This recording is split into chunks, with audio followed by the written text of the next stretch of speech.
Senhores, nós vamos ouvir agora um tema: igualdade de gênero e controle dos sexos, o quinto objetivo na Agenda 2030. Nos honra com a presença, ele que é lá de São Bento do Sapucaí, São Paulo, o professor Hermes Rodrigues Neri. Ele é historiador, jornalista, especialista em bioética e biopolítica. Também é coordenador do movimento Legislação e Vida. Professor Hermes Rodrigues, seja bem-vindo. Por favor, gostaria de ouvi-lo para saber se está tudo ok. Por gentileza. O senhor nos ouve? Por favor, microfone está desligado, professor Hermes, por gentileza. Só para que possamos ouvi-lo e já passar, então. Ok, vocês me ouvem? Perfeito, vamos lá. Professor Hermes, 12 minutos para a sua participação. Vamos lá. Ok, eu estou fazendo aqui pelo celular, então não sei se a imagem está boa, está centralizada. Você me avisem se Professor, está tudo perfeitinho.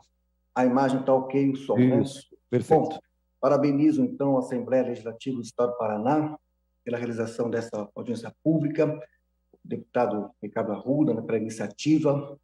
Bom, como vocês sabem, a igualdade de gênero é o quinto objetivo do desenvolvimento sustentável da Agenda 2030. Então, a gente precisa entender que, na verdade, cada um dos 17 objetivos da Agenda 2030 são eufemismos para justificar controles estratégicos. Então, quando a gente fala em Agenda 2030, o primeiro objetivo, por exemplo, o primeiro objetivo deles, quando eles falam em erradicação da pobreza, tem a ver com controle populacional. O segundo objetivo da Agenda 2030, quando eles falam em combate à fome, isso tem a ver com controle dos alimentos. O terceiro objetivo, quando eles falam em vida saudável, saúde, bem-estar, qualidade de vida, esses eufemismos todos, isso tudo tem a ver com o controle dos corpos. O quarto objetivo da Agenda 2030, quando eles falam em educação de qualidade, e aí está qualidade, essa qualidade que eles falam é a qualidade técnica, na lógica puramente tecnocrata, utilitária. Então, esse objetivo da educação de qualidade tem a ver com o controle das mentes. E por aí afora, cada um dos 17 objetivos. Então, são eufemismos para justificar controles estratégicos. O quinto objetivo da Agenda 2030, que é a igualdade de gênero, tem a ver com o controle do sexo, dos sexos. É disso que se trata sob o aspecto da biopolítica. Então, os que gestaram a agenda, a ONU, os demais organismos internacionais, com as grandes fundações bilionárias, essa agenda foi gestada nos detalhes nas grandes conferências internacionais da ONU dos anos 90. Eles vêm trabalhando há décadas para moldar novos comportamentos humanos, e eles sabem que se houver estímulo, né, via propaganda, técnicas psicológicas e tudo mais, então, se houver estímulo, tudo pode acontecer nesse campo, no campo da sexualidade. Me lembro que o próprio Nakajima, que foi inclusive secretário da OMS, nos anos 90, ele chegou a dizer, quando falou sobre a agenda que eles estavam gestando, que um dos objetivos, ele foi claro nesse ponto de vista moral, era substituir o decálogo. Quer dizer, substituir o decálogo. Então, essa moldagem para novos comportamentos tem também esse componente de destruir a moral cristã nesse campo, intencionalmente. E a consequência disso é o que a gente já está vendo, a banalização do corpo, o ultraje do corpo, o corpo violentado de tantas formas, maculado, o corpo tornado ídolo, deixando de ser meio para ser fim de todo o prazer, e muitas vezes um prazer desordenado, perverso, o corpo mutilado por obsessões puramente hedonistas, o corpo transgredido, e tudo isso que a gente já está vendo, e as maiores vítimas disso têm sido, como a gente tem visto, as crianças. O problema não é o sexo em si, que faz parte da natureza humana, que é algo natural, é bom, quando vivido naturalmente para aquilo ao que ele está ordenado, principalmente no âmbito do matrimônio, com abertura à vida. E eles trabalham em cima do estímulo para pôr a perder o que deveria ser sagrado. Então, o quinto objetivo da Agenda 2030 trata sobre a questão da sexualidade humana, do controle do sexo, e todas as implicações muito amplas disso, tudo que o controle do sexo, ou a gente pode dizer a libertação sexual, para esses que gestaram a agenda, passou a ser uma forma de controle político. Isso quem fala é o A. Michael Jones, num livro muito importante para entender essa problemática toda, a libido dominante. Tem até um subtítulo, Libertação Sexual e Controle Político. Porque o que prevalece nessa questão, diz o A. Michael Jones, é o desejo de dominar, em vez de servir. Pega aí Santo Agostinho, denominou essa expressão de Santo Agostinho, libido dominante. E Santo Agostinho entendeu muito bem essa questão, os seus insights nesse campo. Então, a questão toda é a do desejo sexual estimulado para essa dominação. E esse quinto objetivo quer isso mesmo, estimular o desejo sexual desmedidamente, em situações até as máximas perversões, o desejo sexual desmedido e a exploração, inclusive financeira, pega aí a questão da pornografia, porque é lucro e controle. Então, é a dominação, o controle e o lucro do desejo sexual desmedido, porque os que gestaram e estão executando a agenda lucram e controlam. Lucram porque controlam, controlam porque lucram. As pessoas, os desejos das pessoas que são induzidos e conduzidos para esta dominação. E o Michael Jones ainda lembra que a pornografia tem laços estreitos com a tecnologia, especialmente a reprodução e transmissão de imagens, lucra-se muito com isso, tá? E tem todo um processo que vem desde o século XVIII, desse processo todo, e os meios, e que foi intensificado no século XX, e os meios mais efetivos para essa dominação, a gente viu aí também no campo de técnicas psicológicas, etc., ao longo do século XX. Então, para todo esse processo, né, de subversão, a batalha pela libertação sexual seria, a um só tempo, uma batalha. Eles descobriram com seus estudos que, para fazer isso acontecer, essa batalha teria que ser uma batalha semântica. Semântica. Por isso eles falam em igualdade de gênero e não de sexo. Uma batalha semântica pelo controle da alma, e o controle seria sempre pelo controle da alma, usando o corpo. Aprisionando o corpo para falsas necessidades e estas desmesuras tantas, e o controle sempre seria a essência da praxis revolucionária. Não importando o quanto o termo liberdade fosse usado para justificar o seu oposto, que é o que a gente tem visto na prática. Então, a libido dominante é utilizada como arma para destruir a família constituída por homem e mulher, abertos à vida, o matrimônio como sacramento e a própria dignidade da pessoa humana, a dignidade do homem e da mulher. E nesse ponto também existe um componente na agenda, nessa agenda de desconstrução do que é humano, uma ojeriza à procriação. Isso está na base da libertação sexual.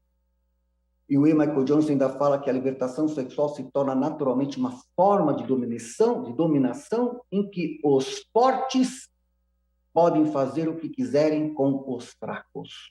Então, não existe igualdade de gênero. Isso é absolutamente falacioso e ideológico.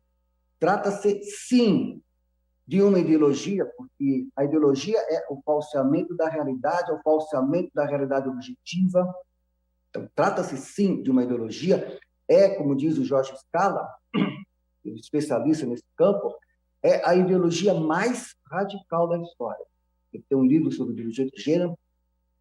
Então, igualdade de gênero é absolutamente falacioso e ideológico. Isso é aquela estratégia semântica para confundir, destruir, solapar, tirar o chão da realidade das pessoas, vulnerabilizá-las e fazer delas objetos de manipulação e de dominação, explorando a vulnerabilidade com a banalização, a perversão e subversão no campo da sexualidade. Porque esse quinto objetivo, como falei logo no início, é o controle do sexo, para essa finalidade. E aí, a gente vê o quê? De novo, também nesse aspecto, a gente vê a revolta contra a natureza humana, com consequências terríveis, porque quem nega a natureza humana e tem, simultaneamente, algum grau de poder ou superioridade em relação a outra pessoa, tentará manipulá-la.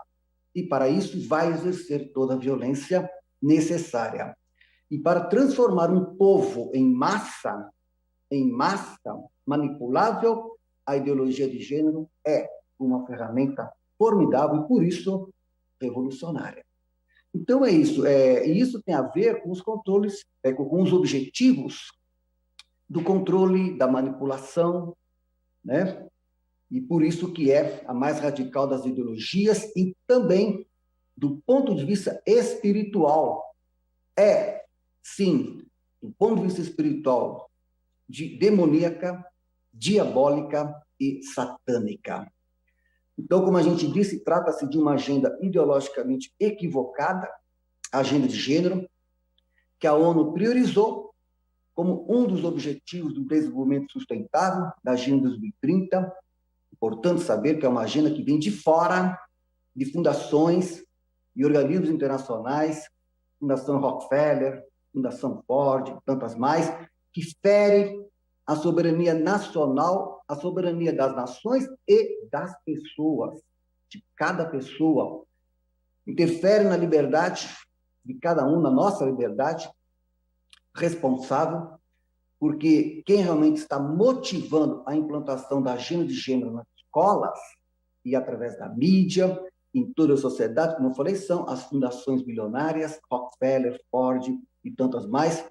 E aqui no Brasil, a gente viu, na década passada, num crescente, a sociedade reagiu, rechaçou com veemência no Plano Nacional de Educação e em tantos municípios e estados por aí afora. Não sei se eu tenho mais algum tempo, me avisa, porque eu só preciso saber se o meu tempo já se exauriu. Se eu tenho mais algum minuto, senão... Jeremias, mais 2 minutos. Tá. Então, só para concluir, agradeço. Na verdade, o que está havendo é uma perversão dos direitos humanos, perversão essa que, desde o relatório Kissinger, nos anos 70, se buscou disfarçar as políticas de controle de natalidade sob a aparência de direitos humanos, através de uma ideologia que é a mais radical da história, de falsas premissas filosóficas, a defender com obsessão a irrealidade, porque é contra a realidade objetiva, a argumentação ideológica de que toda pessoa poderia construir livremente seu sexo psicológico, o gênero, é falacioso isso. O terrível caso dos irmãos Rainer comprovam científica e historicamente a falácia e o horror desta ideologia.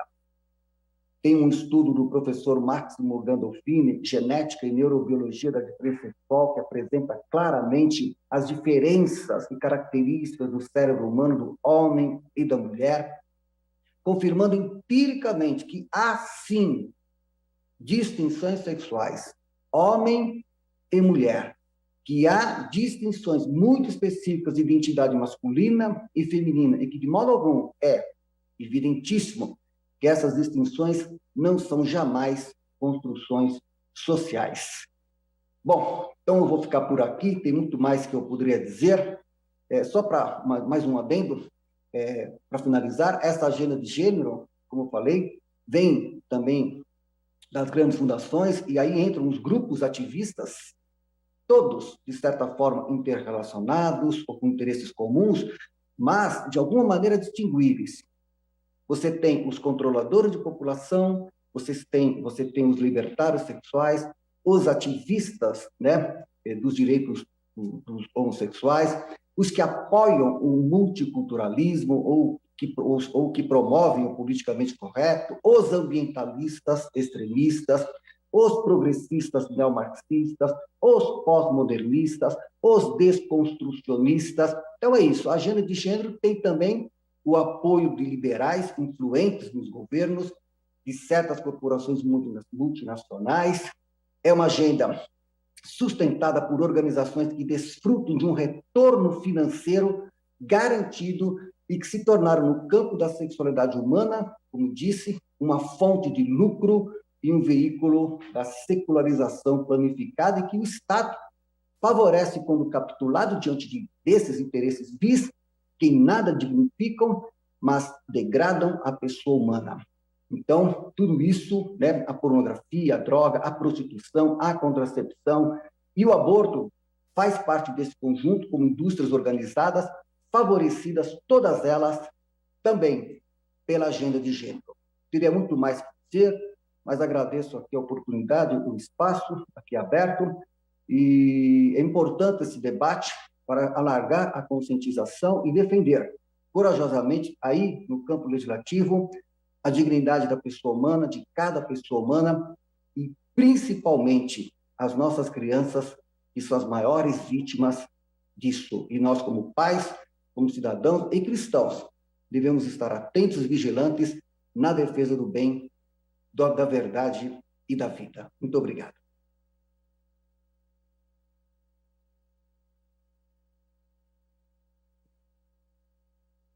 Agradecemos a participação do professor Hermes Rodrigues, ele que está lá em São Bento do Sapucaí, em São Paulo. Obrigado, professor Hermes.